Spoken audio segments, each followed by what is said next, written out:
Good morning, Danny. The last day of SIPS 2019. Give us your impressions about the event.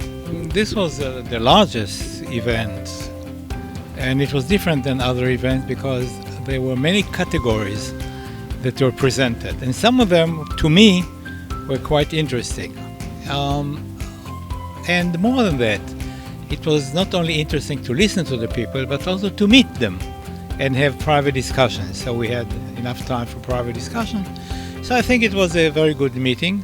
The dignitaries were more than in past years, more Nobel Laureates. In the past we had one, me, and now this time we had 5 with one remote. So that was a very interesting meeting. And of course the setting here in Paphos is wonderful. Just to switch the gears, what are the circumstances that made you dedicate to science from your childhood? Why science? Why no law, no human sciences or accounting or any other field? Well, you know, the person that influenced me most was my grandfather. And when I was about 7 years old, he bought me a present that was a magnifying glass. And this magnifying glass made me a little scientist because I was walking in the fields looking at everything small, and I fell in love with the world of small things. Later on, when I came to the Technion and did my master's, they bought the first transmission electron microscope. And over time, I became an expert in transmission electron microscopy to the extent that I could teach graduate classes in the theory and the practice of transmission electron microscopy. And that expertise took me a long way forward. And it also enabled several discoveries, including the discovery that eventually brought me many prizes. And at the end, the last prize, the Nobel Prize 2011. So it really started when I was very young. I was always interested in understanding the world around me. That means be a scientist. Would you change the profession if you would have gone back 60 years? Of course not. I love science. I really love science. I love to work and understand by the means I do research, which is mainly transmission electron microscopy, to understand the world of crystals, to understand the world of useful alloys, of which I have developed quite a few years in my career. No, I would never go back. I'm a very happy scientist. And when in the free time, what do you do? Well, that's a hypothetical question because I do not have a free time. I travel around the world intensively. I give lectures in conferences, I give lectures in universities, I talk to world leaders about problems of their countries. I learn about the problems of the countries and I talk to leaders, presidents, prime ministers, ministers of different countries about their problem. And you know what? I don't know if they do something about it, but they do listen. And I think I give them good advices. And I feel that I can be an inspiration to young scientists or young people who would like to be scientists. And I give them good advices. And I'm telling them the following. If you want to be a good scientist, you have to do 2 things. Number 1, you have to have a broad knowledge of all sciences. You have to know enough mathematics, enough physics, enough chemistry, enough biology. You have to understand the world around you. But on top of that, develop one peak of expertise. And if you have a broad knowledge and you have a peak of expertise, I promise you, you'll have a wonderful scientific career. And I talk to thousands upon thousands of young people around the world, giving them the same advices. Hopefully it works. You think that politicians listen to scientists more than other politicians, their colleagues? Politicians are a different breed.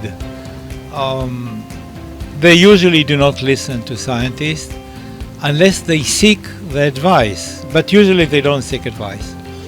And if they seek advice, they usually seek advices from people from other countries, like they seek advices from me, but not from their countries. Scientists should be listened to. We understand the real world, and politicians should really take our opinion into consideration. This is not done enough in the world. Normally, politicians have started to say we have to follow science, in order to take our decisions. But what we see, they say that, but they do not view science as a solution provider. They take the decision based on scientific conclusions in different phenomena, but when they search the solutions, always, most of the time, the solutions are seen outside science. Why do you think it's like this? You know, politicians always work under pressure. And the pressure comes from the political system, but also from the large institute, large companies. And the large companies have a lot of power all over the world. And if it's against the interest of one company that a new product is developed and moves away from that company, they will pressure the government not to allow it. And I see it all over the place. All right? For instance, let me give you an example. Why is it that we do not have enough production of electricity from the sun? It is inexpensive now. It is the least expensive way to produce electricity now. But then there are the conventional electrical companies. They don't want you to produce cheap electricity. So this is just one example. So companies like this that control the main resources of countries, mining, electricity, water, and so on, they apply a lot of pressure on governments, and the governments will listen to them because this is where the money is, and they have a lot of clout. And the scientists are very powerful in their minds, but they are a weak breed of people with no means to apply pressure on anybody. We talk knowledge, we talk sense. They talk power, they talk money. Money, power wins over sense and over wisdom. Sadly so. And what's the solution here? Any proposed solution? This has been going on for forever. Okay. Well, the solution is, of course, one, education. Education, education, education, so that more educated, scientifically educated people, engineering educated people will reach to high positions. And that may eventually change this trend. So education is the main point to change the world as it is now. Yeah, well, education is job one of every government. And this is what I say is that the teachers are the most important people in the world because they carry the future of the countries in their hands. Teachers in kindergarten, teachers in primary school, teachers in secondary school, teachers in universities. We call them professors, but they are teachers, right? They educate the people, so they are very important. This is why the Minister of Education in every country is in my opinion, the most important minister, because he can direct the future of the country by applying good measures, good system of education, and pushing the education system in the right direction. The problem is that last point is that ministers are there for 4 years, sometimes less. Sometimes we have 2 or 3 ministers in a 5 years period. So what do they have to do? Right. You're absolutely right. And politicians think about themselves mainly.